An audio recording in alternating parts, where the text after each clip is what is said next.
Атамбаевдин костюму мондай экен, тигиндей экен деп туруп, биз ошого уялып, ошого жазышыбыз. Аны эмнеге чакалып берип койбойт белеңер. Путин менен президент встречасын көрүп атып, анан ошол жактан биздин президент сүйлөп атканда Лавровдун кебитесин көрсөтүштү да. Лавров монтип карап атыптыр, мен силерге көрсөтөйүн, монтип карап атыптыр. Монтип карап. Райым Матраимовдун 2 миллиард сом төлөгөнү бул кузду эмес. Бул даже түкүрдү эмес. Бул чүчкүрдү. Биз Кинг-Конгбуз да алышпайбы. 30 жылда тажиктер ушинтип Кыргызстанга кирип өлбөгөн адам силердин кезинде 3 айда өлдү го. Ак үйдүн биягында забору турат. Ушул чек экендигин билбегендер. Мына ушул жактан секирсе болбойт. Анан ой, кечир алып кост да. Садыр Жапаровдун кеңешчиси мага келип айтты. Темирлан, президент суранып атат. Сен шайлоого барбай эле кой. Сен жеке сен барбай эле кой деп.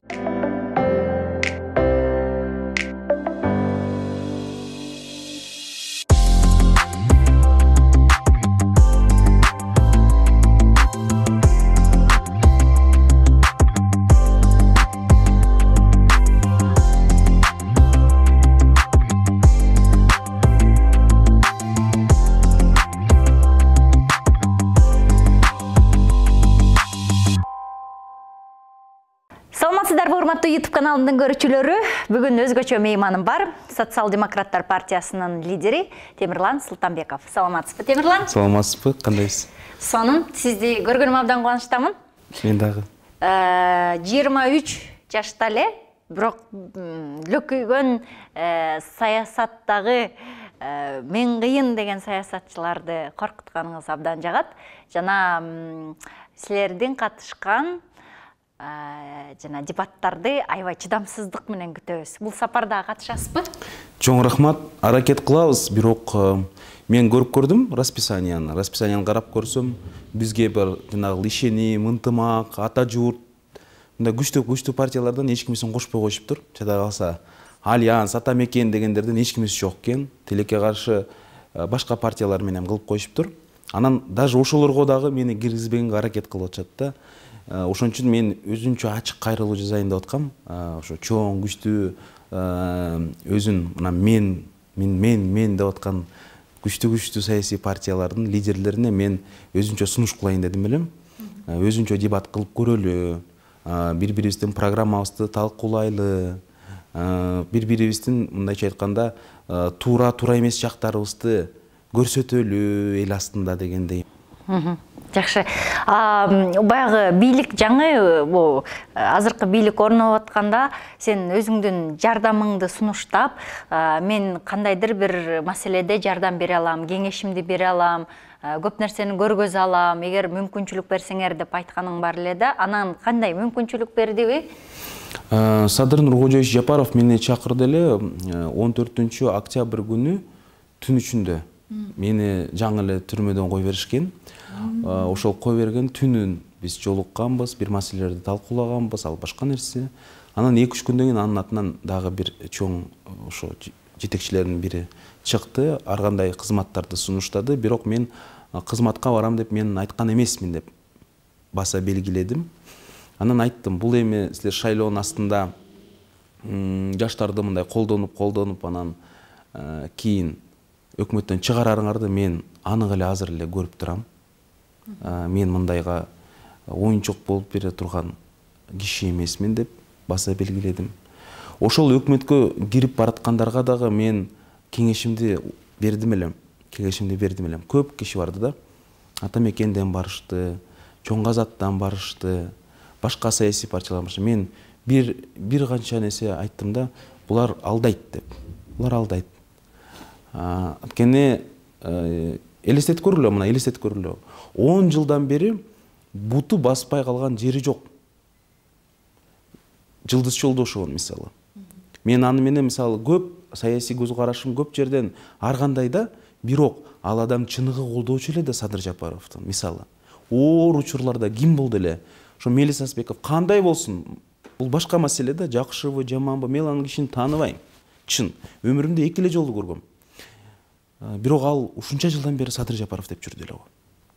Жылдыз Жолдошова, башка саясатчы, мына адвокаты Байке, ал 10 жылдан бери, 3 жылдан бери акысыз Садыр Жапаровду коргоп келе жаткан адвокаты мисалы. Бүгүнкү күндө аны аферист деди, мошенник деди, эмне деп ал соттошуп жүрөт Садыр Жапаровго. Кайра өзү сотко берип атат да мисалы. Ушул адамдар баары эчтекесиз калды да. Бийликте дагы эмес, кызматта дагы эмес, жада калса туура жакшы мамиледе дагы эмес. Кылынган жок. Тескерисинче мамлекеттик телеканалдардан алар жөнүндө мындай жаман сөздөр болуп жатат да. Эми эгерде өзлөрүнүн адам өзүнө ал үчүн жанын бере турган адамдарга мамилеси ушундай болсо, башкаларга мамилеси кандай болмок эле деген маселе турат да. Ошол сизди камап кеткен учурда мындай кандай болдуңуз жана ал жакта сизден эмнени талап кылды, эмнеге камаптыр? Камаганда эми түшүнүктүү да. Бул ошол кездеги бийликтин мындайча айтканда талабы менен камалганда мен эми түшүндүм да саясий багытта экенин. Конечно, обидно болду аябай. Анан ошо биринчи күнүм менин эсимде, ошо түрмөдө жатканымда. Бирок мен баратканда бир конвоир мага айтты да, мына эми сага пытка кылабыз, тинтебиз, минтебиз деп койду. Мен жооп берген жокмун. Бирок барганда мен абдан жакшы тосуп алышты да. Ошол жактан милиционерлер деле, милициясы деле, анан ошол жактагы эл дагы, камалып отургандар дагы абдан жакшы мындай маанай менен тосуп алышты. Баары жакшы болот, жакшы, аябай жакшы тосушту. Анан мен жатып алып, ошондо гана бир убакыт болду да. Апам жөнүндө ойлогонго, үй бүлө жөнүндө ойлогонго, аларды ойлоп, анан сагынып, анан ошолор аттиң ушунча жылдан бери даже мындай бир аз отуруп сүйлөшкөнгө дагы убакыт болбоду деп. Анан чыккандан кийин деле, бирок ушул жөнүндө айтып кетсем бир аз. Чыккандан кийин деле мына азыр деле сүйлөшкөнгө такыр убакыт болбой атат да. Я даже азыр мен түшүнөм, бир күн келет, когда я пожалею об этом, да, что не хватает времени. Анан ошондо түрмөдө отурганда мен биринчи күнү мындайча айтканда туура эмес кабыл алып аттым болуш керек да. Эмнеге ушундай акыйкатсыздык депчи? Эмне үчүн мени камап коюшат? Эмне үчүн тигилер жөн эле жүрүшөт депчи? Канча мамлекетти тоногондор, жок кылгандар, ушу шайлоону ушунчалык ыплас өткөргөндөр деп ушинтип ойлонуп жүрдүм да. Анан экинчи, үчүнчү күнү мен уже ойлонуп аттым да мындай. Так, Темирлан, эми ушул жакта отурганың Кудайдын буйругу экен дедим. Кудайдын буйругу экен. Балким азыр отурган жакшыраак чем мындай карганда отурганым дегендей. Бир Алмаз Шенич айтканы бар да, мага өзү айтты эле Алмаз Шенич. Я жалею только об одном деп айтты да, что я не сел раньше депчи, молодость депчи, көп нерсеге көзүм ачылмак экен депчи. Анткени ошол судебный система жана башка системалардын бийликтин кээ бир туура эмес жактарын балким ошол киши ал киши көрөгөч киши да. Аны ошол Алмаз Шенич ушинтип айтканда мен ойлодум да, чын эле мен дагы баягында туура ойлоп турмун да, мени жаш кезимде ошо камалганым бир чети мага сабак болду да. Анан ошондо мен камалып отурганда мен ойлодум, Кудайдын буйругу бар экен да, макул эми отура берейин дедим да. Анан мен ойлоп чыктым да, ушул жашоодо мен туура эмести эмне кылдым туура эмес деп. Кичинекей кездерден чогулуп кала берет экен. Ар бир адам баары бир өзүнүн жашоосунда бирөөгө туура эмес мамиле кылып коет экен. Таарынтып алат экен. Бирөөнү таарынтып алат экен. Бирөөгө дагы бирдемке мындай кичинекей. Ошолордун баарын эстеп келсем эле, макул эме, көп эле нерселер бар экен. Отура берейин деп. Ушуну ойлогондо эле эшигим ачылып туруп, Темирлан эшикке чыккыла, сиз бошсуз деди. Бул бир Кудайдын бир какой-то бир знак болдубу же билбейм. Мен өзүм ошону осознал. Да, есть моя вина в некоторых вещах. Артта калсын эми ошо жаман нерсенин баары. Анан ошол баягы акыркы интервьюларыбызда Асылбек Жээнбековго абдан мындай тишиңди кайрып, сен ага мындай арыз жазып, ушинтип ушул киши отуруш керек деп аттың эле. Мына мүдөөң аткарылды, ал киши отурду. Көкүрөңдө көксөң суудубу? Жок. Чынын айтканда мен азыр ага жүрөгүм оородот да. Ушундай адам эмнеге билбейм, ошо бийликте турганда, ошо бийликте агасы президент болуп турганда, ошол мен айткан талаптар аткарылып, балким ошол кезде камалса, мен айтмакмын да, мына ушундай болуш керек, мына мамлекетте ушундай. А бирок эл мына толкуп, революция болуп, агасы кызматтан кеткенден кийин жана жанында жүргөн шылуундардын баары сатып, андан кийин болгон болбогон нерселер үчүн камалып, эми ал киши, мен ойлойм, көп эле туура эмес иштерди кылды. Бирок азыркы берене менен камалганы канчалык мындайча деңгээлде туура эмес, мен ойлойм туура эмес деп. Азыркы беренеси камалган. Анткени бул киши мисалы давление кылды, шайлоону туура эмес өткөрдү, мамлекеттик кызматтарга туура эмес адамдарды койдуртуп продвигать этти, кыянаттык менен өз мындайча айтканда кызматынан пайдаланды деген беренелер менен кылмаса бир жөн болот эле да. Бул такыр башка берене менен камалып атпайбы мисалы. Инаугурация болуп атканда Садыр Жапаров айтты да, 3 жылдан бери мамлекетибизде коррупция болду, 3 жылдан бери мамлекетибизде бандитизм болду. Ошол 3 жылдын жыйынтыгы менен эл толкуп, революция болуп, бийлик алмашты деп баса белгилеп кетти да Садыр Жапаров. Ошондо Сооронбай Шарипович биринчилерден болуп кол чапты. Ошол сөзгө. Ал сөзгө мен кол чапкан жокмун. Анткени ал сөз чындык эмес да. Эмне 3 эле жылда коррупция болду. Ошо Жээнбековдун эле кезинде коррупция болуп турбу. Кээде азыраак, кээде көбүрөөк, бирок коррупция болду да бүт эле кезде, туурабы? Сиз эсиңизде эмеспи, Алмаз Шенч Роза Исаковнага мындан 100 эсе жумшагыраак сөздөрдү айткан. Бирок атын да атаган эмес. Убактылуу өкмөт жөнүндө айтып атып парад учурунда 100 эсе жумшак сөз айткан. Бирок ошол сөз дагы 100 эсе жумшак сөз дагы жүрөгүнө катуу тийип Роза Исаковнан. Роза Исаковна намысы дагы жетти. Башын бийик көтөрүп туруп, ошол жактан басып кеткенге. Сооронбай Шарипович айтып аттык элек, Атамбаевдей духу жок экен деп. Мисалы, башка мамлекеттер менен сүйлөшүп аткандачы. Сооронбай Шариповичтин тилекке каршы Роза Исаковнадай боло албады деп ойлойм да. Силер шаардык кеңешке өттүңөр? Өттүк, июлда, шайлоодон өттүк. 5 эле мандат менен өттүк да, тилекке каршы. 45тен 5 мандат менен өттүк. Бирок ушуга дагы ыраазыбыз элибизгечи. 5 мандат менен өтүп кандай иштерди кыла алдык дейм ушул учурда. Киркомстройдон мисалы бизге жарандар кайрылышты да. Бизде детский площадка сала албай атабыз тиги бул депчи. Анан биз жер издеп баштадык да, кайда бар экен деп. Карасак 3 гектар жер бар экен да. Ошол 3 гектар жер 10 миң сомго мамлекеттен сатылып кетиптир. 3 гектар Бишкектен элестеткиле, Бишкектен 3 гектар жер сатылып кетиптир. Ошону изилдеп чыгып, мыйзамсыз тиги бугу деп атып, мэрге айтып атып, ушул ишти Кудайга буйрса бүтүрдүк да, бүтүрүп атабыз азыр. Анан ошол жактан Кудай буйрса чоң парк сквер ачалы деген пландаштыруу болуп атат да, мэр менен биргеликте. Экинчиден, мына биз азыр иттерди атып кетип атышпайбы? Текшерсек, 2016-жылы бюджеттен 1 миллион 700 миң сом кетиптир да, почти 2 миллион сом кетиптир иттерди аттырганга. Быйыл болсо Бишкектин мэриясынан 15 миллион сом кетиптир. Ошо канча эсе көп, мына 10 эсе көбүрөөк болуп атпайбы? Мен айттым да, иттерди ушунча көп аттырып атасаңар, эмнеге жыл сайын алар көбөйүп баратат дедим. Көп ушунчалык атып атсаңар десем, жок. Жооптор жок. Аяктан окторго акча бөлүнөт экен, спецпакеттерге акчалар бөлүнөт экен, алар жок да. Мен айттым, кана спецпакеттер, кана жанагы нерселер, баары шымпыйып интип отурушат да. Анан мен айттым, мына биз фондду таап тартып келдик. 500 миң доллар өзүлөрү берген атат. Стерилизация центрын түзөбүз, французский фонд. Иттердин баарын стерилизация кылабыз, ухаживать этиртебиз, тинтебиз, минтебиз, багабыз, цивилизация кылабыз. И бюджеттен акча бир дагы сом королбой калат. Каралачы кандай сон. Ошону эми мамлекет жөн эле алып алгысы дагы келбейт атпайбы ошо? Мына акча таап келдик, чет өлкөлүктөр. Салабыз, курабыз, тинтебиз, минтебиз деп атат. Бюджеттен эми ушул акчаны элге сарптайлы десек дагы, ошону дагы ушунчалык коррупциялашкан экен да.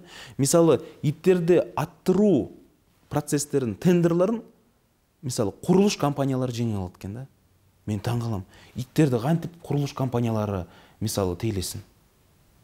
Ошол тендерларды курулуш компаниялары жеңип алат экен да. Ушул маселелерди мен катуу кайра көтөрдүк да. Анан баягы күнү кеңешме болуп атканда бизде жаңы фактылар келип колубузга түштү да. Атырылган, өлтүрүлгөн иттердин денелерин акаса корейский ресторандарга барып сдавать этишет экен. Кокой. Аны ошону жеткенбизби? Ооба, фактылардын баары мына чыкты. Ошол жакта иштеп аткандар айтышты да, ушундай депчи. Биз ушу депутатский заседанияга тазалыктын замын чакырдык. Тазалыктын замын чакырганда уялбай эле минтип башын минтип бетондой кылып эле отуруп берди. Зам начальник ГУВД Бишкекке келди, ал айтты да, бул туура эмес дегендей, мындай мен дагы сурандым, ай байке, иш козгогула мындай болсо. Текшерип бериңиз деп. Ушунун баарын иликтеп чыктык. Андан сырткары көптөгөн маселелердин баарын Кудай буйрса чечип келатабыз. Мен силерге бир башын эле айтып бердим. Үстү жагын. МТУлардын баарын жок кылалы дедим. Мен мына МТУларды жок кылалы. Эмне кереги бар МТУлар? МТУлар шайлоодон шайлоого эле болгон нерселер да. Мамлекеттен канча бюджетти жеп салатат. Ошо МТУнун имараттарын, мисалы билесиңерби, инвалидтерге мисалы акысыз массаж жасагандар бар. Ошолорго берели. Жаштардын мындай өстүрүп келаткан патриотический организациялар бар. Ошолорго берели. Ар кандай уюмдар, жакшынакай иштермандар имаратты жок жүрүшөт да. Ошолорго имараттарды бөлүп берели десем, ал жактан противодействие болуп атат, бирок азыр мэр колдоду да, Кудай буйрса.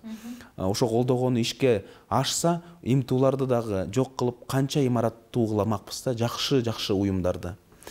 Бишкекте проблемалар көп экен да, абдан көп. Мисалы баягы тарифтерди көтөрдүк да. 10 сомдон 15 сомго. Биз эле 5 депутат каршы. Фракция социал-демократтар каршы болдук да. Тарифтерди көтөрсө болбойт. Анан келип алып бизге айтышат да, бензиндин баасы көбөйүп атат депчи. Мен айттым, сиз базарда отурган жоксуз да.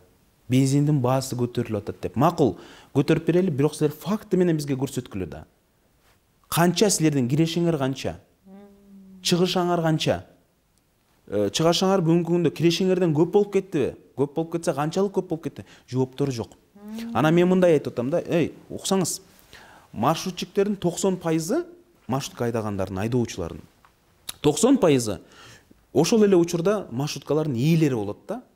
То есть компаниялар маршруткаларды аларга берген жок. 10 эле пайызы, 90% өзлөрү ээлик кылат маршруткаларына. Экинчиден, мисалы маршрутчик ооруп калса, ага больничный төлөнөбү? Төлөнбөйт. Маршрутчик отпускага чыкса, маршрутчикке отпускной төлөнөбү? Төлөнбөйт. Жылдын аягында 13-чү зарплата деген бар трудовой кодекс боюнча. Ошонусу төлөнөбү? Төлөнбөйт. Маршрутчиктин машинасы бузулуп калса, амортизационный фонддон мен оңдо деп акчасы бөлүнөбү? Бөлүнбөйт. Жада калса маршрутчиктер таң атпай туруп жумушка чыгып аткандачы, аларды докторлор текшереби? Состояниясы, психический состояниясы, арак ичкен жокпу? Башка нерселер текшереби? Текшербейт. Эч нерсеси жок. Так, эмне үчүн ушул байкуш маршрутканын айдоочусу лицензия алган компанияга акча төлөп турат күн сайын? Эмне үчүн? Эгерде компания ага эч нерсе кылбаса, маршрутчик болуп иштейм десеңиз Бишкекке, $1000 төлөйсүңөр. Жөндөн эле $1000 бересиңер. Биринчи эле киргенде. Чтобы жөнөкөй кадимки немелер менен жүргөнгө, жыл массивден тияка Бишкекке кайра жыл массивге барган үчүн $1000 төлөйсүң. Ама Аламедин базар аркылуу баскан жолдор менен $5000 входной төлөйсүңөр. Это чёрный налом. Муну элдин баары билет да, слушайте. Ошол жакта жүргөндөр. Байкуш маршрутчиктерди дагы, элди дагы кыйнап атышат да. А орто жолдо байыгандар ким? Ошол лицензиянын ээлери. Ана мен айттым, лицензиянын ээлери силер Бишкекский транспортный департамент деген бар, управление транспорта деген бар, министерство транспорта деген бар. Силердин ушул 3 килейген уюм мээңер жетпейби? Маршрутчик келсе, ошону жөн эле линияга коюп койгонго. Ошого дагы мээңер жетпейби? Ошого силер лицензиялы таркатып атасыңарбы компанияларга? Силер линияга койгула деп. Эгерде ал компаниялардын, мен айткандай, амортизационный фонддор жок болсо, трудовой кодекстерди кылбаса, патенттерин төлөттүртпөсө, машиналарын оңдоп бербесе, докторларын эметпесе, анда эмнеге биз лицензияны берип атабыз? Жөн эле маршрутчикте я тебе разрешаю ездить вот здесь деген үчүнбү? Десем, унчукпай отурушат да. Анан Кадыр Алмазбековичке, лидер фракциягечи, Кубанычбек Конгантиев айтты да, Кадыр Алмазбекович, сиз саясатташтырбагыла деп айтты да. Мен кийин көрдүм да аны. Мен азыр жооп берейин. Социал-демократтар Кубанычбек Коңгантиевдей болуп бир убада берген эмес. Транспорт боюнча. Коңгантиев шайлоого баратканда 2016-жылы депутат болгондо Бишкек шаар кеңеши. Азыр экинчи жолу болду, азыр төрага болду. Баратканда өзү обещание берген. Болсо мына сизде кыйын команда бар, балким ошонун баннерин дагы чыгарып койсуңар. Эл үчүн көрүшсүн. Коомдук транспорт акысыз болот деп айткан. Шайланган ал киши. Азыр экинчи жолу шайланып төрага болду. Анан ал киши бизге айтты, силер саясатты сен акысыз болот деп убада бербедиң белең. Эмнеге бүгүн көтөрүп атасыңар бааларды? Социал-демократтар бир жерден айттыбы акысыз болот деп. Биз бир жерден айттыкпы? Биз даже көтөргөнгө каршы болобуз деп биз айткан жокпуз. Просто ошол маселе болуп аткандан биз изилдеп туруп, өз позициябызды бекем айтып атсак, силер саясатташтырып атасыңар деп айтып атасыңар. Ушундай эки жүздүүлүктү көрүп мен неметип бир учурда ойлойсуң, саясаттан кетсемби депчи. Анан ушунчалык бүт эле эки жүздүүлүк, ушунчалык лицемерие. Бүт эле акча таап алуу, эми акча менен жашоо бүтүп калбайт да, мына акча менен кечик эле акча, макул акча деп. Бирок сенде акча бар да. Сенде акча көп да. Назиреже, мен ушуну түшүнбөйм да. Мен ушу саясатта бир жылдан бери ушунча нерсени көрдүм да. Эми бар да, токсуң, бар. Ток болгондо сеники мынча, эми кайда өлүп баратасың? Жок. Жетишпейт. Кудайдан коркушпайт экен да. Мен бул бир нерсени түшүнүп атам да. Адамдын чөнтөгүндө акча болбогондо адамдын чөнтөгүндөчү. Адам ар дайым ойлой берет экен да. О Кудай, мага жардам бере көр. Кудай, мага деген жумуш бер, шарт түзүп бер. О Кудай, мени калтыра көрбө деп ушинтип берет экен да. Ар дайым. Анан Кудай адамды угуп туруп, адамга бир аз шарт түзүп берсе, мына чөнтөгүндө 1000 сом болуп калабы, 2000 сом болуп калабы, бир аз акча болуп калса эле, бир аз 2000 сом болуп калса эле, ал чөнтөгүнө салып, ушалап туруп ойлоп калат экен да. Интересно, бул дүйнөдө Кудай барбы же жокпу деп ойлоп калат экен да. Адамдарыбыздын бүгүнкү күндө болуп турган акыбалыбыз тилекке каршы ушундан болуп атат да. Кудайдан коркпогондуктан. Алмаз Шаршеновичтин азыркы атапта абалы кандай, барып келип атасыздарбы? Ал кишиге көптөн бери жолуга албай калдык тилекке каршы. Мен ойлойм, ал кишинин ден соолугу жакшы эмес, жен соолугу жакшы эмес болгондуктан, бирок духу бар да. Ал кишинин өзүнүн, мындайча айтканда, өзү күчтүү позициясы бар, тайманбас адамда. Ал кишинин Кыргызстанда болгону, мисалы, мен үчүн, тарапташтар үчүн, партия үчүн негизи бул өтө чоң күч берет да. Эми балп айтса дагы биз уялчу эмеспиз баары бир. Биз Атамбаевдин несине уялчубуз? Атамбаев чейт өлкөгө барып, костюму жарашпай калыптыр дегенге биз уялчубуз. И фейсбуктарга жазчубуз. Атамбаевдин костюму мондай экен, тигиндей экен деп туруп, биз ошого уялып, ошого жазчубуз. Аны эмнеге чакалып берип койбойт белеңер? Тыкыйтып жибербейт белеңер? Бирок Назиреже, бирок биз эч качан айттырып коюп эле чоң костюм кийгизип койбойт. Бирок биз эч качан уялчу эмеспиз Атамбаевдин ошол жакчада жүргүзгөн сүйлөшүүлөрүнө. Кантип Кыргызстандын деңгээлин түшүрбөй, керек болсо башкаларды ордуна койгонуна, кол койгон келишимдерине, и ошол жактагы ошонун результаттарына да алып келип, ошонун результаттарына. Бүгүнкү күндө биз костюмуна гана эле уялбайбыз да. Акыркы кездерде костюмуна эле жагат бизге костюмдары. И костюмдары жакшы деп жазабыз. А калган нерсесине кымбат деп. Анан баягында мен встречаны көрүп аттым, Путин менен президент встречасын көрүп аттым. Анан ошол жактан биздин президент сүйлөп атканда Лавровдун кебитесин көрсөтүштү да. Лавров монтип карап аттыр. Мен силерге көрсөтөйүн, монтип карап аттыр. Монтип карап. Мен ошону көргөндө телевизорду өчүрүп, күйүп кетип, жердин астына кирип кеткен аздадым да. Ушунчалык уялдым да. Кой, костюму жаман болгону эле жакшы экен дедим. Калган жактары жакшы болсун, чайланайын деп ойлоносуң да кээде. Чын. Баягы Кыргызстанга 6 тонна помидор алып кетти, 6 тонна помидор. Эми 6 тонна помидор $6000 турат экен да. $6000 мен жеке ишкерден сурап, карызга мен деле берип турайын, айланайын. Сурап, мына мен жеке ишкерденчи, ай жаным, алтыным депчи, $6000 мындай биздин орточо ишкерлердин баарында бар да.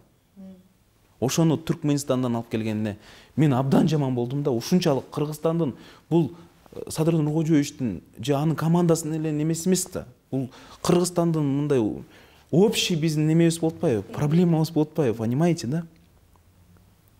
Ушуга эле жүрөгүм ууруй берет да. Мына көп нерселер бар да мындай айта турсам. Кустурация кандай болуп атат? Кустурация боюнча айтып кетсек, мына Камчыбек Кыдыршаевич Ташиев айтты да, 1 жыл бою биз 7,5 миллиард сом киргиздик, куздурттук бюджетке деп. 7,5 миллиард сом. 2016 жылы Атамбаев президент болуп турганда, 2016 жылы коррупция менен согушунун натыйжасында бюджетке 8 миллиард сом киргизилген. Ушундай шоу жок эле, жанагындай килеген немелерди камабай эчтеке болбой эле 8 миллиард 500 миллион сомго көбүрөөк. Силер 1 жыл бою ушинтип киргизип атканыңардан. Бул факты да. Мен калп айтсам, Темирлан калп айтты деп айткыла. Жооп жок. Райым Матраимовдун 2 миллиард сом төлөгөнү бул кузду эмес. Бул даже түкүрдү эмес. Бул чүчкүрдү. Бул кузду эмес. И түкүрдү дагы эмес. Сиз туура айттыңыз, чүчкүрдү. Мына бийлик элге, уурулар түрмөгө деп айтышты эле. Эл качантан бери Акылбек Жапаров менен Эдил Байсалов эл болуп калды эле. Качантан бери Эдил Байсалов дагы, Акылбек Жапаров дагы эл арасында боло албайт. Эмнеге? Анткени элден булар бөлөк болуп атпайбы? Өзгөчө. Элден бөлөк, өзгөчө айтып атышпайбы? Биз өзүбүз билебиз кандай кылышты, кандай билишти, биз өзүбүз билебиз, биз кыйынбыз деп. Биз Кинг-Конгбуз деп атышпайбы? Мен буларга таң калганым эмне? Назира эже, биз откровенно всегда сүйлөшөбүз. Мен мындайча айтканда, чынын айтайын да, чынын айтайын. Мына 1 жыл мурун менде дебат болуп атканда мекенчилерден жаш бала келди эле, Бактияр Кулпуев беле, Калпаев беле, жакшы бала да өзү. Адамдык сапаттары мага жагат. Бирок саясаттан мындай быша элек да, такшала элек. Особенно мындай фактылар, документтер, мыйзамдар жагынан. А депутат деген мыйзам жазыш керек да. Ал детский площадка салбаш керек. Ал мыйзамдарды жазыш керек да. Анан кечке мен суроо бербейин дегем ал балагачы. Анан бирок 3-4 жолу кайра айтып алды да, чегара, мен чегараны чечем, чегара деп туруп алды. Анан мен сурадым да, Бактияр, сиз молодцы дедим, жакты мага, сиз жакшы эле атасыз.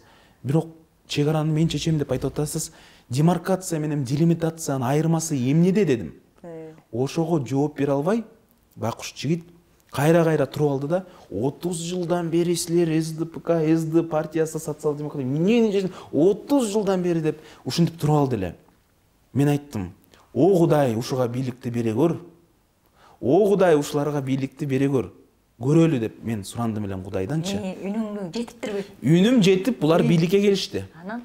Мына Мекенчилик партиясы бийликке келди го. Бактияр азыр ата журттан шайлоого бартат. Ата журт Кыргызстандан шайлоого бартат. Эми мен Бактиярга айтат элем, Бактияр, 30 жылда өлбөгөн адам силердин кезинде 3 айда өлдү го. 30 жылда тажиктер ушинтип Кыргызстанга кирип, бир дагы үйгө ушинтип ат кылып, энелерди мындайча айтканда чачынан сүйрөп, малыбызды өзүнүн границасына 30 жылда болгон эмес, 3 айда болгондой. 30 жылда болгон эмес. Ошон үчүн кээде кыйкырып өкүрүп баратканда биринчи ойлонуш керек. Кыйкырып атканым, өкүрүп атканым мээме жетеби, эмне деп сүйлөп атканым биринчи. Мындай да, мына ак үй турат. Ак үйдүн биягында забору турат. Ушул чек экендигин билбегендер. Мына ушул жактан секирсе болбойт. Бияктан чалып мынтип мен жазылдым эле кирсе болобу деп билбегендер. Ошонун ак үйдүн забору мынтип турса, ак үй биякта мынтип торолуп турса, жер мынтип торолуп турса, ошону билбей, ошонун артынан секирип аткандар чегараны билбей секирип. А мен билген эмесмин деп коет соттон. Айтып атпайбы? Ошону билбегендер кантип мамлекеттин чегарасын түшүнмөй эле. Бирок мен Кудайга койгом да, учуру келет, убактысы келет. Биз көрөбүз деп. Учуру келет, учуру келди. Бат эле таразалап койду убакыт. Бат эле таразалап койду. ошол Бактияр менен башкалар кайда жүрдү? Мен биринчи күнү Назира эже, биринчи күнү учуп кеттим Баткенге. Учуп самолетто бир топ саясатчылар менен чогуштук да. Ана мен айттым, эр азаматтар молодцы дедим, молодцы, силер дагы барып чогултабыз дедим. Жүрү эле Баткенге сразу кетели дедим, чогуу десем, биз Баткенге барбайбыз дейт. Биз Ошто калабыз дейт. Мен айттым, неге дедим? Жүрү эле Баткенде болуш керек азыр. Кырдаал ушундай, карачы канча киши өлүп атат, кырылып атат десем, биз барбайбыз дешти. Мен айттым, жүрү эле, бирөө өлүп калсак жакшы болот го деп. Десем, күлөт. Кой, антип айтпа тиги бу деп мен айттым. Эмне дедим? Эми, конечно, жить всем хочется дедим. Бирок бизден белгилүү адамдардан бирөөбүз өлсөк, дүйнө жүзүнүн баары айтат, Кыргызстандын бүт СМИлеринде жазылат. Бул унутулбайт. Он айтат. Тажикстан агрессия кылып атат, чет өлкөлөрдүн баары айтат. Карачы, канча карапайым адамыбыз өлдү, ондо бүгүнкү күнү дагы бир нерсе эчтеке айтылган жок. Биздин дипломаттар эчтеке айткан жок. Мына 40 киши өлдү бүгүнкү күндө. Ал жөнүндө бир сөз болуп атабы? Мамлекеттик деңгээлде биздин дипломаттар чет өлкөдө өлкөлөрдүн президенттерине айтып атабы муну? 40тан ашык киши өлдү. Мен айттым, бизден белгилүүлөрдөн бирөөсү өлүп калсак, биз үчүн макул жамандыр, мамлекет үчүн жакшы болоттур. Тажикстандын кылып аткан нерселерин элдин баары көрсүн, дүйнө жүзү көрсүн. Баары өз позициясын билдирсин десем, эч ким барбай койду. Анан биз бардык. Барсак, ошо дагы эле стрельба болуп атыптыр да. Мен барган, эмнеге сыймыктанганым, анан солдаттар бүт баары келип, начальник Шеров деген бар экен, көзү мынтип такыр кыпкызыл болуп калыптыр. Бир гранатанын бирдеңкеси кирип кеткен болуш керек да, кызыл. Байкебай деп мен суранып аттым да, бар, жүрү сен кетиш керексиң десе, болбой туруп алыптыр. Анан сен бирөө окшош экенсиң, сен Медетбектин баласысың дейт. Ооба, ошонун баласымын десем. Биз ушу Баткенден 98-жылы чогуу согуштук элек дейт да. Атаңыз менен? Мен атам менен. Баткенде мен апамдын ичинде болуп турган кезде, мен атам Баткендин ар бир айылын коргоп жүрдү эле согушта. Ал кезде ошо киришти эле, билесиз да, террористтер. Ошол кезде ошол атам менен чогуу ошакта служба кылгандар мени көрүп, элесимен эле окшоштуртуп айтып, сен ошонун баласысың деп. Ооба, мен ошону атаңдын ордуна сен быйыл келиптисиң да Баткенге деп мен айттым. Ооба дедим, десем, күлүп баары ошентишти да. Мен ошого сыймыктанам. Анан бүгүн менден сурашат, сиз эмнеге Баткенге үгүткө барбайсыз деп айтат. Мен айттым, эми үгүткө Адакам Кинсанбаевич барсын дедим. Мен оор учурда ошакта болдум. Лейлекте бүт баарына бардык, колуман келишинче мен бүт жакка чалып аттым, тааныш бизнесмендерге тияк бияк өзүбүздөн чогултуп көп жардам көрсөткөнгө аракет кылдык да. Бүт жакта болдук. Анан мен келатканда, кайра Баткен шаарынан өтүп баратканда, баягы калың капчыгы бар саясатчылар Баткенге баратыптыр. Анан мен жолдон токтоп, машинадан токтотуп айттым, деп туруп бир сөктүм элем бир сөз менен. Бартасыңар дедим. Бартабыз дедим. Ийгилик дедим, жакшы фотосессия кылып келди дедим. Ошентип анан кеттим. Кудай бар да, баарын өз учуру болгондо, өз учуру келгенде, баарын өз ордуна коёт. Продуктылар, азык түлүктөр кымбаттап атат, бензин кымбаттап атат, светибиз өчүп атат, көйгөйлөр көп болуп атат. Бирок ажо чыдагыла, белиңерди бекем бууп тургула, баары жакшы болот деп атат. Ошол тууралуу. Биринчи келгенде 2 ай бергиле деп айтты эле. Мен баарын реформа кылып салам деп айтты эле. 2 ай эмес, 1 жылдан ашты. Өз учурунда Садыр Нуркожоевич, сиз бүгүн белгилеп кеттиңиз. Темирлан, силер акырын отурдуңар, эч нерсе деп айтпайсыңар депчи. Мындай да, ар бир адам кызматка келгенде ага убакыт бериш керек. Менин чоң апам айтат эле да, жаңы келген келин жөнүндө жакшы деп дагы айтпагыла, жаман деп дагы айтпагыла деп. Убакыт бергиле деп айтчу эле. Анысы айтар, мен жакшы деп дагы айтпай, жаман деп дагы айтпай, 1 жылдан бери күттүм да, атайын. Ошо жумчупай турдуң да. Бул адамдык сапатка жакшы эмес да бул. Жаңы келгендердин мисалы ар бир эле чыгып кысын айта бергенчи. Бирок 1 жыл өттү. Бул өзү 2 ай сураган. Биз 6 эсе көбүрөөк бердик. Жеке мен мисалы 6 эсе көбүрөөк бердик 1 жыл. Анан баягы күндө чыгып чыдагыла дегенде дагы мен аны мына бир сыйра карадым. Анан ойлодум да, Садыр Нуркожоевич, мен чыдамакмын дедим да. Мен чыдамакмын. Эгер сиз чыдасаңыз, 15 000 доллардык куртка кийгенден чыдасаңыз, 10 000 доллардык кепка кийгенден чыдасаңыз, 20 миллион сом менен бир эле самолет менен учуп барганыңыздын 20 миллион сом кетип атыптыр. Ошон Эдил Байсалов экөө, ошондон чыдасаңыз. Досторуңуз 300 000 доллар көчө эле жөө жүргөн досторуңуз 300 000 доллардык машиналерди тээп жүргөндөн чыдаса, жээниңиз мына туулган күнүн өткөрүп атыптыр, Алла Пугачевадан 5 бетер өткөрүп атыптыр. Путиндин кызы антип өткөрбөйт туулган күндөрүн. Аны өткөрүп атыптырсаңар, аны массалык каражаттарына чыгарбай эле койгула да. Ар бир конокко келген конокко айфондон берип атасыңар, ай. Жемен калппы? Айткылчы. Элдин баары көрүп атат. Ошондон чыдаңыз да, деги бир нерсе көрдү эле. Жакындар, мындай билгендер, мен билбейм, бир мындайча айтканда орустар айтат да, дарвалист депчи. Кыргыздар айтат, мени көрдү эле булар бир нерсени деп айтат да, кыргыз тилинде айтат да ошентип. Чыдамакпыз, эл дагы чыдамак. Түшүнмөк.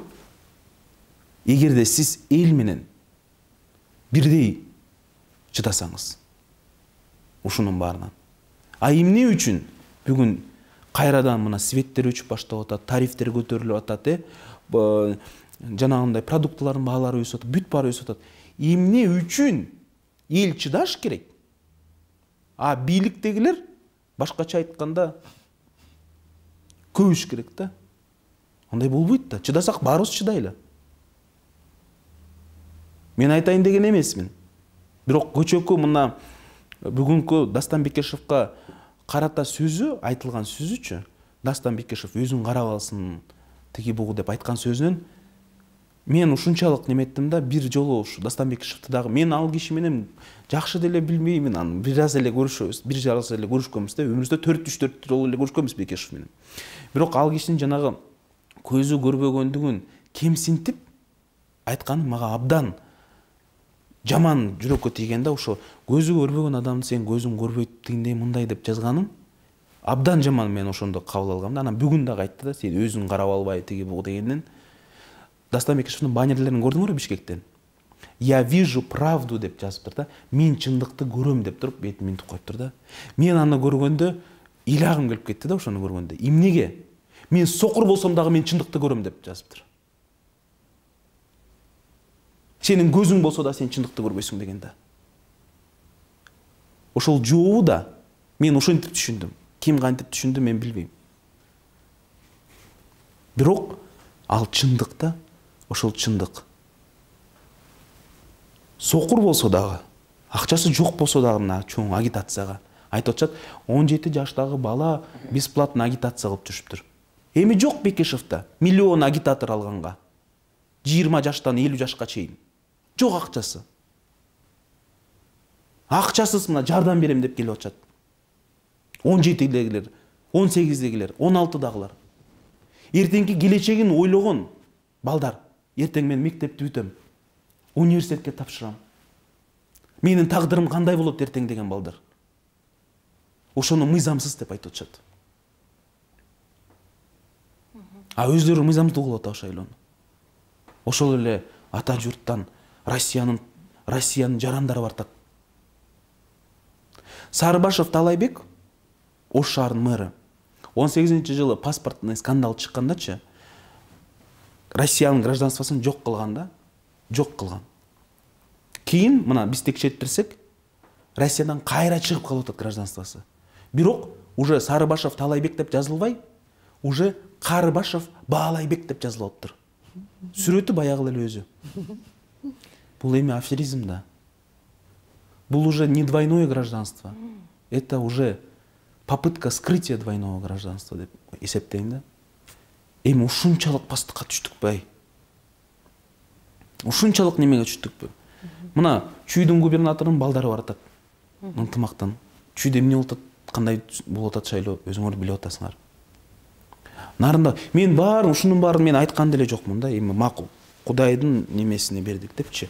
Кудай өзү таразалап коет бат эле. Бүт баарын. Бирок чыгып алып, мен эмне үчүн баягы мен билген эмесмин жана дебаттанчы. Ой, ужас, какие двуличные деп мен айтып едим белем. Ушундай 200-лүк көргөн эмесмин депчи. Мен билген эмесмин запись болуп атканын. Анткени Мирлан Байке сүйлөп атканда, Бакиров. Мен эмнеге таң калдым? Ушу болуп аткан нерсеге мен мынтип ойлогомда Жанар Акаев мындай суроо узатты да, Бакиров Мирбекке, Мекенин Кыргызстандын лидерине Мирлан Байкеге, Жанар Байке узатты суроону. Силер добуш сатып алып атасыңарбы тиги бугу деп суроо берди да. Анан ошол жактан Мирлан Байке жооп берди да. Негизи Кудай дагы сот дагы жаман көрөт деди да. Добуш сатып алгандарды дагы добуш сатып, анан Чубак ажынын атын кошуп кетти. Башка нерселер кошуп, Кудайдын сөзүн кошуп, Чубак ажынын атын кошуп.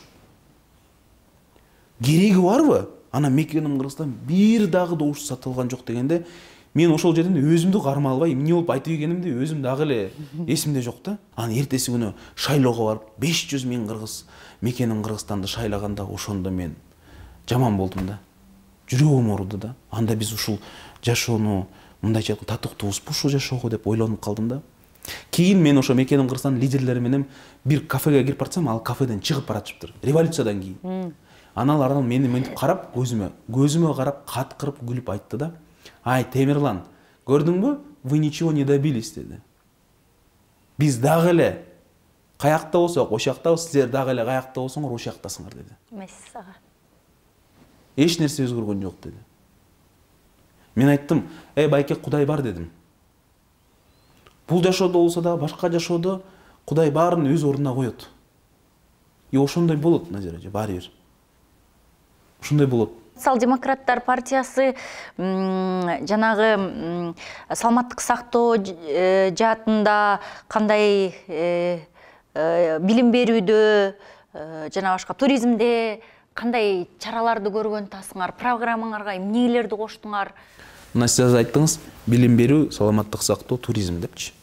Мен булга нерсени да. Мыйзам кабыл алыш керек. Чоңдордун, мындайча айтканда, президент, УКМКнын төрагасы, Жогорку Кеңештин депутаттары, жергиликтүү бийликтер, чоң губернаторлор, биздин чоңдордун баары жана алардын туугандары, жакындары чет өлкөдө эс ала албайт, дарылана албайт, окуй албайт деген мыйзамды кабыл алыш керек. Анткени качан булар, мына Ташиевдей болуп мисалы, Германияга барып, бирдемке эле ооруп калды деп эле жума сайын эле Германияга учуп кетет го. Алар ошентип учуп кетип, ошол жактан дарыланып аткан кезинде, тиги Лондондо барып окуп аткан кездеринде, Мальдивага барып эс алып аткан кездеринде эч качан мамлекетте мектептер, ошол эле бейтапканалар, ошол эле биз сүйлөшүп аткан пансионаттарыбыз, мисалы Ысык-Атинский курорт, Жалалбатский курорт дегендер бар го, алар эч качан оңолбойт, түздөлбөйт. Качан гана булардын балдары кыргыз мектептерге, кыргыз университеттерге, кыргыз бейтапканаларына барып жатып калганда, ошондо гана өзгөрөт, өнүгөт. Анан жанагы программалар, ал жөн эле бок сөздөр да, кечирип коюңуздар. Мен сөзүмө каттуу кеттим азыр. Ал жөн эле да, мындай компания, анан мындай кылабыз, анан тиңди. Токто. Сенин балаң мына эртең мына мектепке барат. Токтот деги Cambridge School дегенде токтот. Но мектепке барат дегенде, ошондо мектеп өнүгөт. Ошондо мектеп өсөт. Сенин апаң эртең, сенин апаң тетиги кечирип кой, тетиги клиникада неметпейт. Мына много бейтапканага барат дегенде, ошондо ошол бейтапкана өнүгөт. Ошондой мыйзамды биз сунуштайбыз. Көбүрөөк мандат болсо экен деп мен ошондон тилейм да элденчи. Ушундай азыр деле Бишкек шаардык кеңеште канча сонун мыйзамдарды, мисалы, мындай мыйзамды иштеп чыктык да. Депутат БГК жана депутаттын жакындары жана ошо менен тууганда турган адамдар тендерларда катыша албайт деп. Мыйзам сунсак Бишкек шаардык кеңешке. То есть строительство кыла албайт, муниципальный компания, тротуар кыла албайт, тендерларга катыша албайт тиги болсом 40 киши каршы болду. Баары калган баары каршы болду да. Биз ошону өткөрө албай атабыз. Жаман болосуң да кээде. Анткени баягы шайлоо учурунда мындай ситуация болду. Акыркы нерсени айтып кетейин. Бир аял мага келипти да, жол ошо анын келсин. Десем, 5000 сомго чөнтүм дедим. Ай, эже бул эмне дедим? Десем, ай билбейм, ме алып кой партияга дейт, жардам дейт. Бул эмне десем, эже десем, ой жок ушуну алып койчу пожалуйста мен суранам чота силердин газеттериңер рас го дейт. Ана мен аябай жаман болуп кеттим. Жок огулачы уят кыласызды деп башка партиялар элдерге акча берип турса биз кайра элден акча алмак белек десем мынтет. Не переживай, бул менин акчам эмес дейт. Кимдин акчасы десем мен 5 партиядан акча алдым дейт. Кайсы 5 партия десем санап бер деди. Ата журттан ал кезде эмгек шаардык кеңеш бар да, эмгектен, ынтымактан, анан дагы бирөөдөн алдым дейт, ишенимден алдым дейт.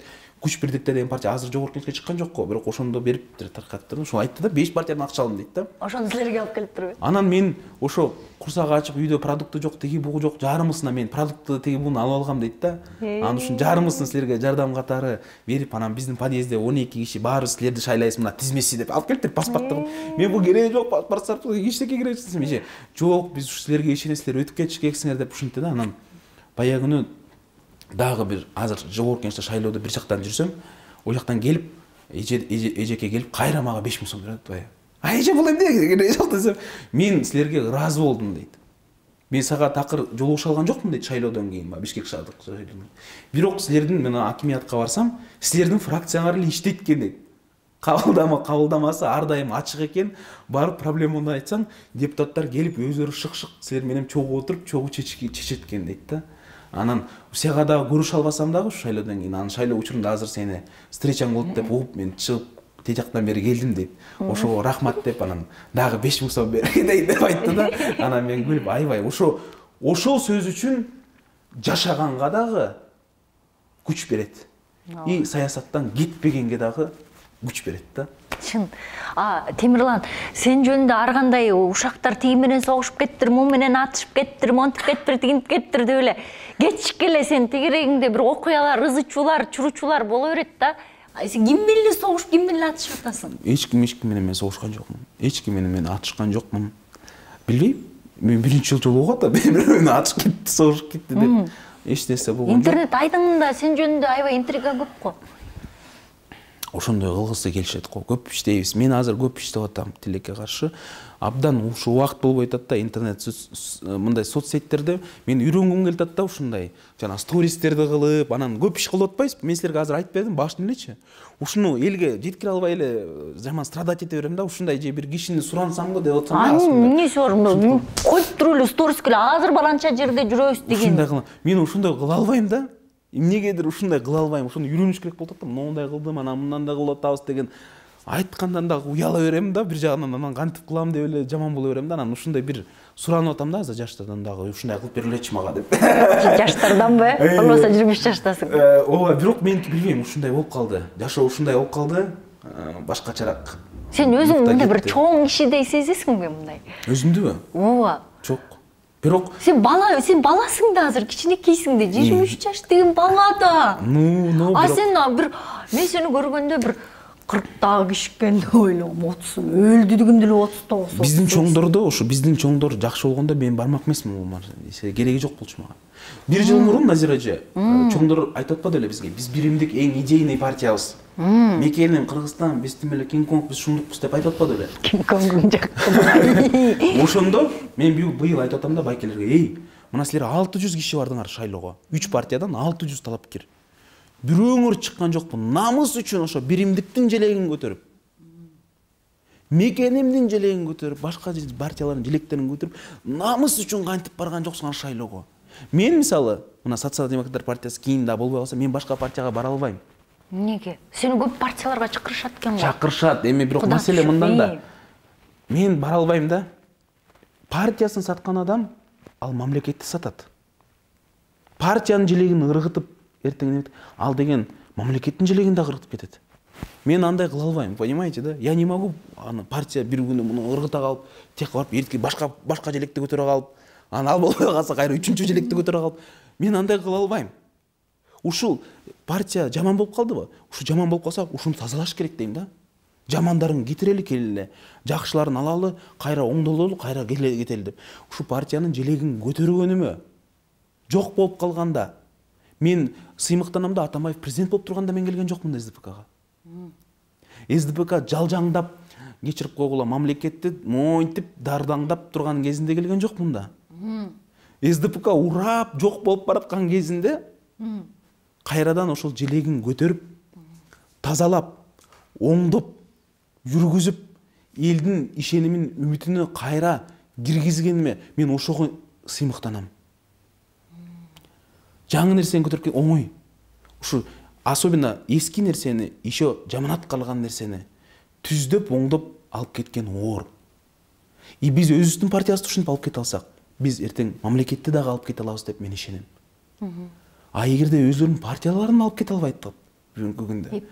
Эптей албайт партияларын, башка партияларын ача калышып, алар немете албайт. Мен ушул жакта социал-демократтар Атамекенди дагы ушун үчүн мен урматтайм. Атамекенди дагы ушун үчүн урматтайм да. Кандай болбосун өз партиясынын жилегин көтөрүп туруп, акча барбы, жокпу биздей болуп дагы мына акча жок, азыр социал-демократтар деле ЧКБК дарбазаларга деле баалиленип калган. Илгери СДПК килейген немелер деле, азыр СДПК бүт эле ЧКБКларда, дарбазаларда, тиякта, биякта эле ушинтип эле жүрөбүз да. Эми бул деген намыс. Бул деген меники, биз болуш керекпиз. Биздин тарапташтар үмүтү өчүп калбасын деп ошон үчүн чыга беребиз да. Анан бүтүн Кыргызстан да ошондой да. Бирок бүтүн Кыргызстан Адахан Кимсанбаевич молодец да, ушунча жылдан бери ушинтип алып келатканда мен да сыймактанам. Бирок ак жолдон чыкпай эле койсо болмок да. Ак жолдон чыкпай ошо ак жол партиясынын желегин көтөрүп деле бара берсе болмок да. Ооба, Бакиевдер болгон, туура эмес нерселер болгон. Бирок алар кетти, тигилери кетти. Мына ак жол биздин партиябыз деп шайлоого баса болмок деп мен ойлойм да. Бирок ошол 3 жылдагы нерселерин неметип бүтүн Кыргызстан деп келет. Хотя бы экинчи жолу мына туруктуулугун дагы көрсөтүп келет.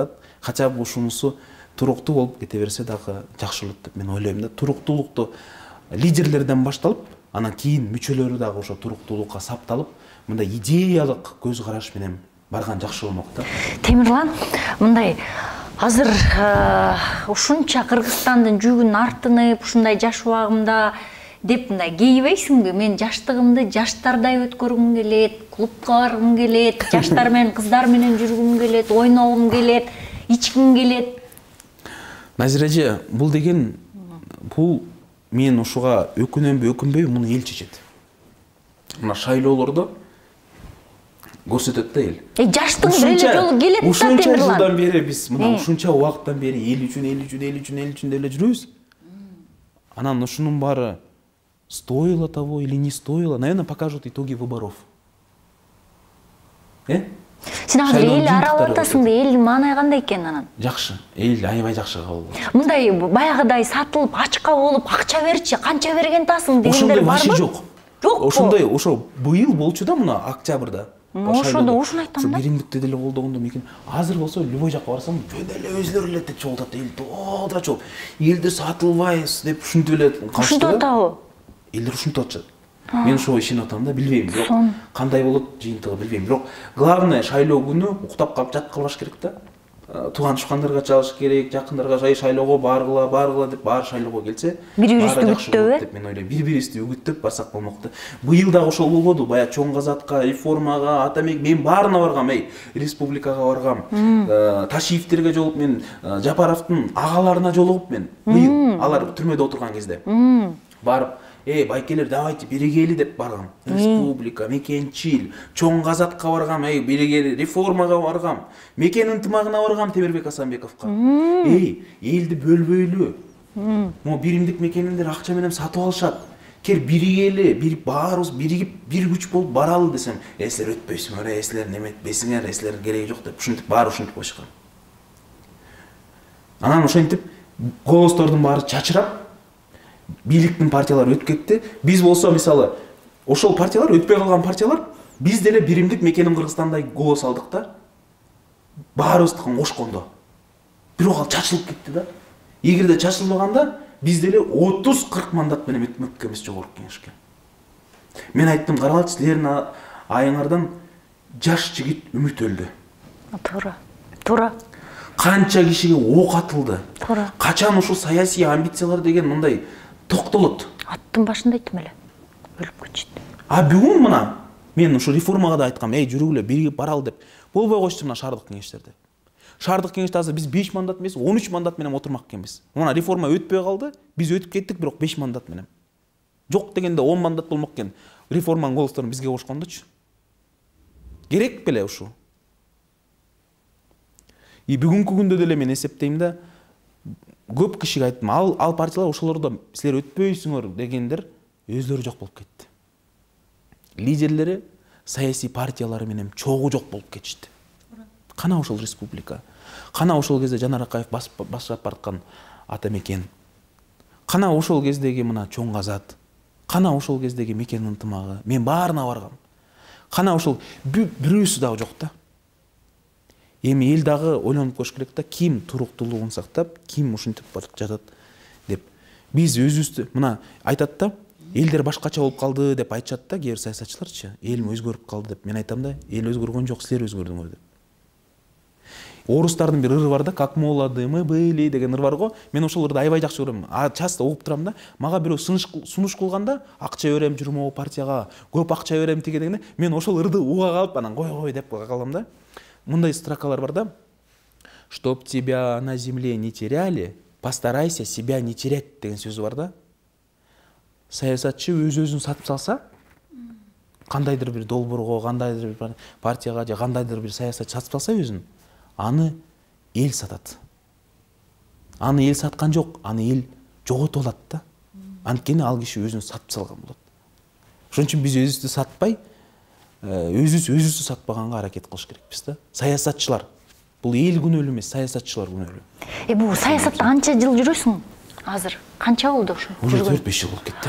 Ошо 5 жыл аралыгында ар кандай интриганы көрдүң, саясий момундай жаргылчактан өттүң да. Особенно жакындардын арасында, кээ бирде жакындарга ушунча ишенип жүрүп, ушунча ишенип неметесиң, анан ушундай жүрөк ооруган күндөр болот да. Жатталып ыйлагым келет деп эле аябайчы. Анан алардын баарын айткым келбейт азыр.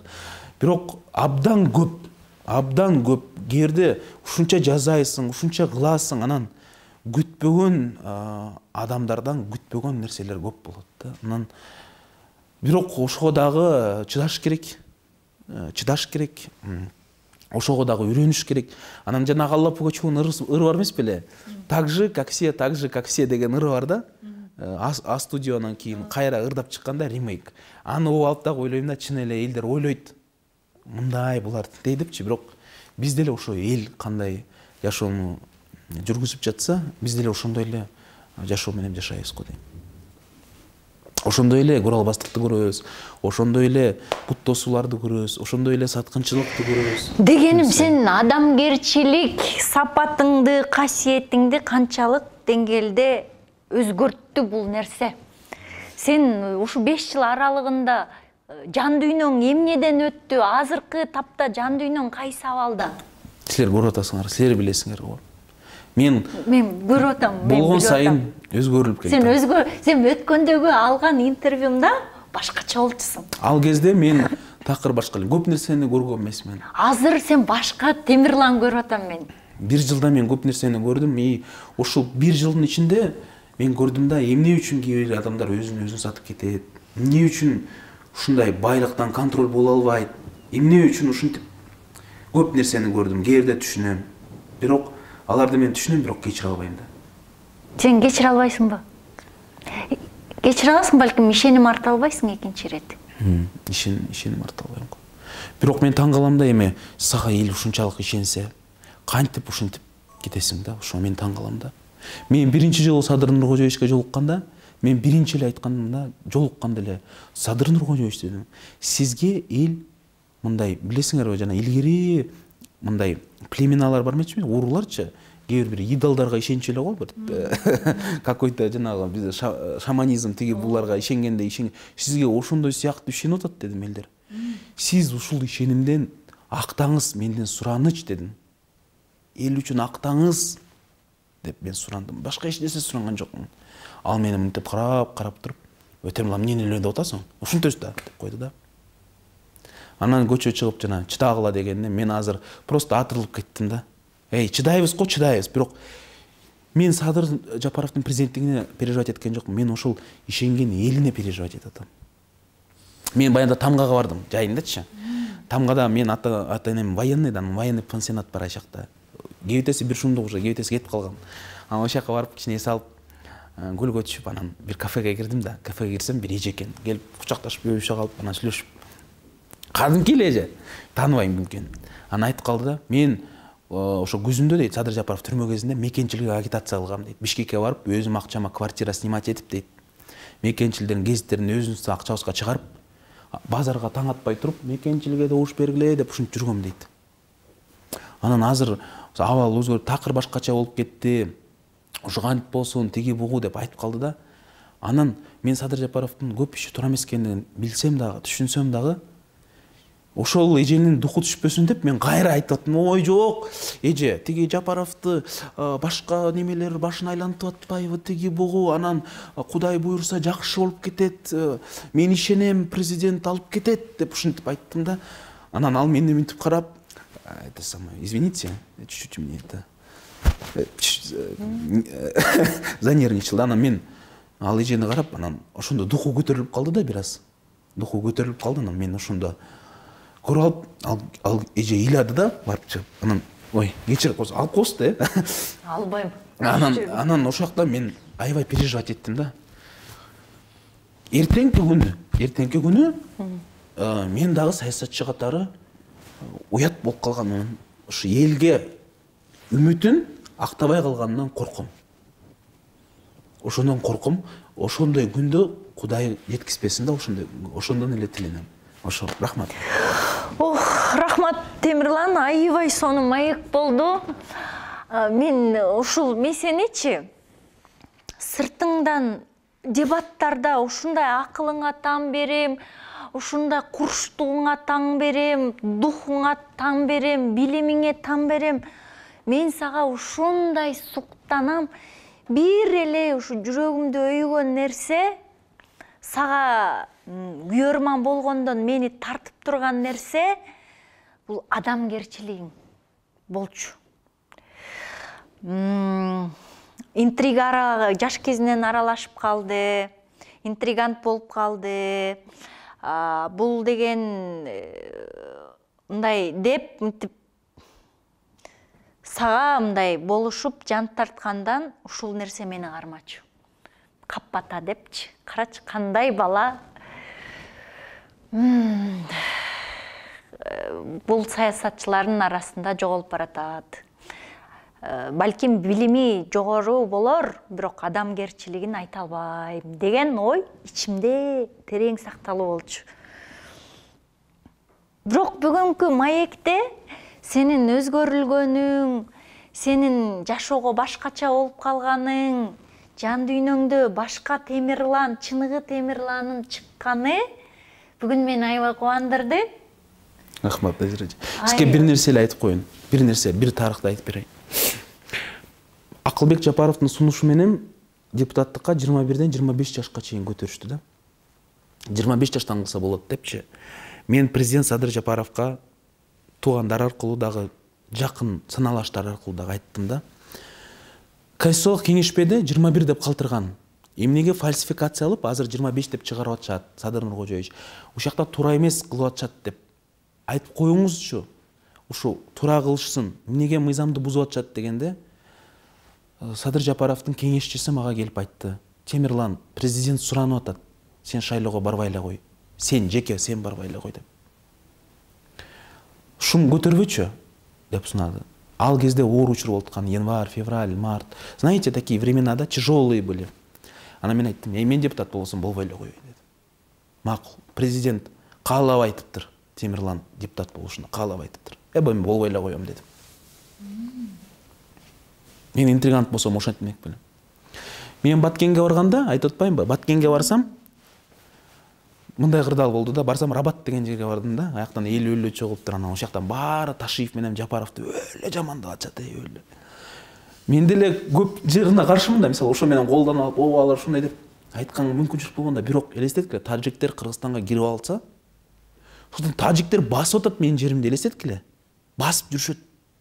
Мен кантип ошол жактан ошолорго кошулуп алып Ташиев менен Жапаровду жамандайм да. Анан ошол жактан туруп алып, бет бастыкты кылып туруп, мен уялам да дагы элечи. Бет бастырып туруп, калп айттым да, өлө калп айттым да элге. Жок, Жапаров менен Ташиев күн-түн азыр иштеп атат депчи. Тим эле көрүп койгонсук ошону. Азыр тим эле жүрөгү ооруп, тим эле күнү-түн иштеп атышат азыр. Мына Кудай буйруса, мына чечилет, алар азыр просто таң калып келсе, еще көп жаман болот деп өлө бийликтин адвокаты болуп ошол жактан ит эле болдум да. Бирок ошо мага керекпи кереги жокпу, аны мен Ташиев Жапаровго айткан деле жокмун. Мен сени ушуну коргодум, ошол жактан туруп алып кайра адвокат болдум деп. Бирок ошол кезде мен кантип бийликке каршы сүйлөмөк элем. Элестеткиле. Ал кезде биз бир болуп калдык да, биз просто кыргыз эле болуп калдык да, Кыргызстан и Тажикстан эле калдык да, бүттү. Башка эч нерсе жок да, анан кантип ошол жакта мен бийликти жамандай. Анан интрига айткандар, булар мындай да, калп айткандар, ушак айткандар жаман ниети менен. Жаман ниети менен. Мен кээ бирде айтып атпаймынбы, жана ал жактан ушинтип айтып койгом, эжеге тамгадан тинтип айтып койгом, бул жакшы ниет менен. Жаман ниет менен айткандар булар өз апасын, өзүнүн бир тууганын этин жегени менен барабар. Аларга Кудайга койдум. Мен просто жооп бербейм. Көп нерселерге мен жооп берем. Мага айтышат да, Темирлан, сен жооп бербейсиңби деп. Сиз деле менден сурадыңыз. Жаныңыздарда кандай, тиги бул деп.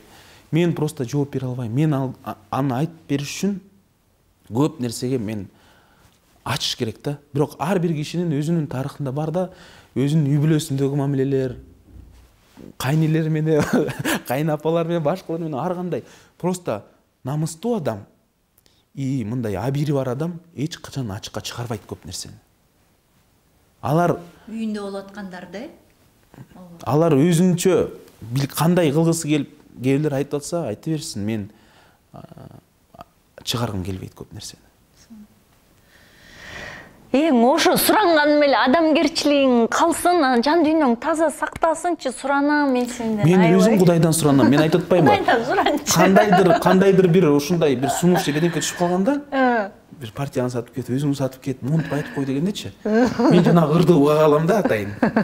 Көкүрөң кирдетпейин башкысы. Чтоб тебя на земле не теряли, постарайся себя не терять. Я стараюсь, я не теряю. Мен сатылып кеткен жокмун. Кызматтарды сунуштаган. Билимдикке кел деп 20 жыл сунуштаган. Мен аны дебаттарда айткам өзлөрүнө. Айтышат ба дебаттарда, билесиңерби? Ой, сен деген эчтеке жарабайсың. Мен эчтеке жарабайсам, сен мени чакырып жүрбөңөр. Деп койдум. Жан деп. Сен мени чакырып жүрбөдүңөр, таркыман акча беребиз деп. Анан бүгүн эле эч нерсеге жарабай калдым да бүгүн. Темирлан сүйлөөдөн башка эч нерсе билбейт деп. Мен сүйлөгөндөн кийин мисалы Акылбек Жапаровго сен 300 миллион сом төлөбөйсүңбү дегенден кийин 3 күндөн кийин төлөбөдү бюджетке. Төлөдү. Аялы барып 300 миллион сом төлөдү. Ошо бюджетке түштү да. Канча нерсени биз чыгып айткандан кийин 3-4 күндөн кийин аткарылып калып атат да. Эми андан сырткары бул сөз шебер, сөз сүйлөгөн адамдар, кыйын адамдар, мындайча айтканда сүйлөгөндө кыргыздар ошолорду мындайча айтканда даңктачу билчү. Кыргыздарда биз ушундай элбиз да, биз көчмөн элбиз да.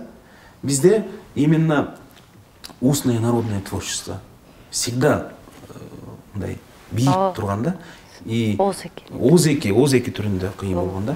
А бирок ошо озеки кылгандар, алар деген сөз иш менен дагы далилдейлат да. Иш менен дагы далилдейт. Биз иш менен дагы Кудай буйрса далилдеп бере алдык. Биз айтып бербедимби кандай иштерди кылдык? 3 айдын ичинде. Сон Темирлан, разымын сага, аябай разымын. Бүгүнкү сон маегиңе разымын. Көкүрөгүм толду, мындай тынчтанды. Аябай кайра мындай күйөрман болуп калдым. Суранам, кирдетпе, бияң кирдетпе, макулбу? Конечно, я всегда остаюсь таким же, как сам. Өзүң келип таяктайм мен сени карап. Ошентип. Рахмат эже. Урматтуу YouTube каналымдын көрүүчүлөрү, бүгүн биз Социал-демократтар партиясынын лидери Темирлан Султанбеков менен маек курдук. Ушунчалык жан дилден болду деп ишенем. Силерге дагы көкүрөгүңөргө жетти болуш керек. Астында комментарийге пикириңиздерди сөз күтөбүз жана каналыбызга катталганды унутпаңыздар. Кайрадан көрүшкөнчө сак саламатта аман туруңуздар.